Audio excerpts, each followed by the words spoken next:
हर हर महादेव दोस्तों, आप सभी का नमो रुद्राय क्रिएशन की कहानी श्रृंखला में स्वागत है। महादेव आपकी हर मनोकामना पूरी करें। श्रावण मास के प्रत्येक मंगलवार को मंगला गौरी व्रत रखा जाता है। इस वर्ष पहला मंगला गौरी व्रत दिनांक 15 जुलाई को पड़ रहा है। इसमें महिलाएं व कुंवारी कन्याएं मां गौरी की पूजा अर्चना करती हैं और व्रत उपवास करती हैं और मंगला गौरी की व्रत कथा पढ़ती या सुनती हैं। तो आइए बिना देर करे मां मंगला गौरी की व्रत कथा शुरू करते हैं। एक समय की बात है, एक छोटे गांव में एक साहूकार अपनी पत्नी के साथ निवास करता था। साहूकार धनवान था और उसके घर में किसी भी प्रकार की कोई कमी नहीं थी। फिर भी वह और उसकी पत्नी संतान न होने के कारण दुखी रहते थे। संतान की कमी उन्हें हमेशा कचोटती रहती थी। एक दिन की बात है, उस साहूकार के घर में साधु आए। साहूकार ने उनका आदर सत्कार किया और उन्हें अपनी समस्या के बारे में बताया।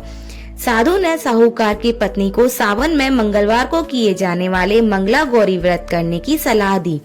साथ ही पूजा विधि के बारे में भी संपूर्ण जानकारी प्रदान की।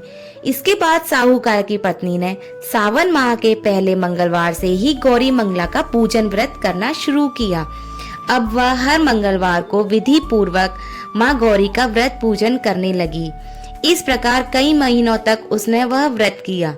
एक दिन उसकी धर्म निष्ठा से प्रसन्न होकर माता पार्वती ने भगवान शिव से साहूकार और उसकी पत्नी को संतान प्राप्ति का वरदान देने के लिए कहा।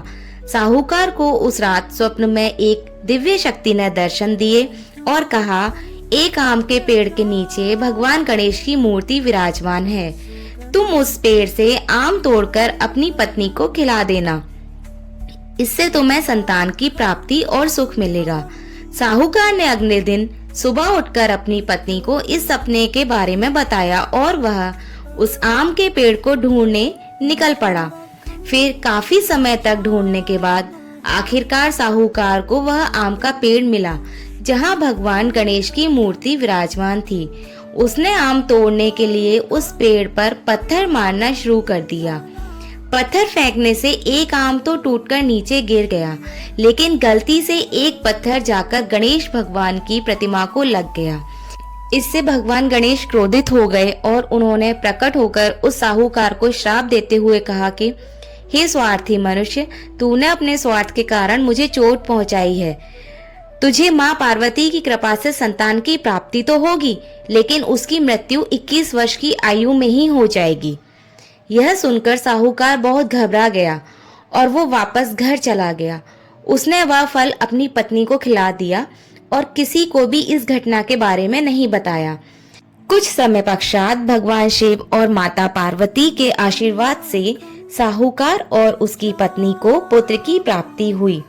इससे उन दोनों के जीवन में खुशी का ठिकाना ना रहा, लेकिन साथ ही साथ साहूकार इस बात से भी चिंतित था कि उसका पुत्र अल्पायु है। उसे भगवान गणेश के द्वारा कहे हुए कथन याद थे। देखते ही देखते वह बालक 20 वर्ष का हो गया और व्यापार में अपने पिता का हाथ बटाने लगा। एक दिन घर लौटते समय साहूकार पेड़ की छांव में तालाब किनारे बैठकर अपने पुत्र के साथ भोजन करने लगा। तभी वहां कमला और मंगला नामक 2 कन्याएं कपड़े धोने के लिए आईं और कपड़े धोते हुए आपस में बात करने लगीं। कमला ने मंगला से कहा, मैंने इस सावन मास में प्रत्येक मंगलवार को मंगला गौरी व्रत रखने का निश्चय किया है। तुम भी माँ पार्वती को समर्पित यह व्रत अवश्य करना। इससे माता पार्वती प्रसन्न होती हैं और आप पर उनकी कृपा दृष्टि बनी रहती है। इसे करने से मनवांछित वर और अखंड सौभाग्य की प्राप्ति भी होती है। कमला की बात सुनकर मंगला भी इस व्रत को करने के लिए तैयार हो गई। दूसरी ओर साहूकार ने दोनों कन्याओं के बीच यह पूरा संवाद सुन लिया था और उसने अपने मन में यह सोचा कि यह कन्या मंगला गौरी व्रत को करती हैं, इससे अखंड सौभाग्य की प्राप्ति होगी। यह मेरे पुत्र के लिए एक योग्य वधू साबित होगी। ऐसा सोचकर वह उन दोनों के विवाह का प्रस्ताव कन्या के पिता के पास लेकर गया। साहूकार की गांव में प्रतिष्ठा और मान होने के कारण कमला के पिता अपनी पुत्री का विवाह साहूकार के लड़के से करवा देते हैं। विवाह के पश्चात भी कमला विधि पूर्वक मंगला गौरी का व्रत रखना जारी रखती है। इससे इस भक्ति भाव को देखकर माता पार्वती एक दिन उसे स्वप्न में दर्शन देती हैं और कहती हैं कि मैं तुम्हारी भक्ति से अत्यंत प्रसन्न हूँ, इसलिए तुम्हें अखंड सौभाग्य का वरदान देती हूँ। लेकिन तुम्हारा पति अल्पायु है, इसलिए अगले महीने मंगलवार के दिन एक सर्प तुम्हारे पति के प्राण लेने आएगा। तुम उसके लिए एक प्याले में मीठा दूध रख देना, उसके पास एक खाली मटका भी रख देना। सर्प दूध पीकर उस मटके में चला जाएगा और फिर तुम उस मटके को ऊपर से कपड़े द्वारा ढक देना। अगले मंगलवार को कमला ने माता पार्वती की बात मानकर एक प्याले में मीठा दूध रख दिया और पास में एक मटकी भी रख दी। सर्प ने आकर दूध पिया और मटकी में जाकर बैठ गया। कमला ने उस मटकी पर कपड़ा बांधकर उसे जंगल में रख दिया। माता पार्वती की कृपा से कमला के पति के प्राण बच गए। इस प्रकार मंगला गौरी व्रत के पुण्य फल से साहूकार का पुत्र श्राप मुक्त हो गया। जब कमला ने घर में सबको इस चमत्कार के बारे में बताया तो सभी आश्चर्यचकित रह गए। इसके बाद साहूकार और उसकी पत्नी ने अपने पुत्र और पुत्र वधू को आशीर्वाद दिया और पूरा परिवार सुख पूर्वक जीवन व्यतीत करने लगा। हे मां मंगला गौरी, जिस प्रकार आपने साहूकार की पुत्र वधू पर कृपा करके उसे अखंड सौभाग्य का आशीर्वाद दिया, उसी प्रकार हर उस स्त्री को जो यह व्रत करती है व कथा सुनती है, उसे अखंड सौभाग्य का आशीर्वाद प्रदान करें। जय मां मंगला गौरी। जय मंगला गौरी माता मैया, जय मंगला गौरी माता। ब्रह्म सनातन देवी शुभ फल की दाता, ओम जय मंगला माता।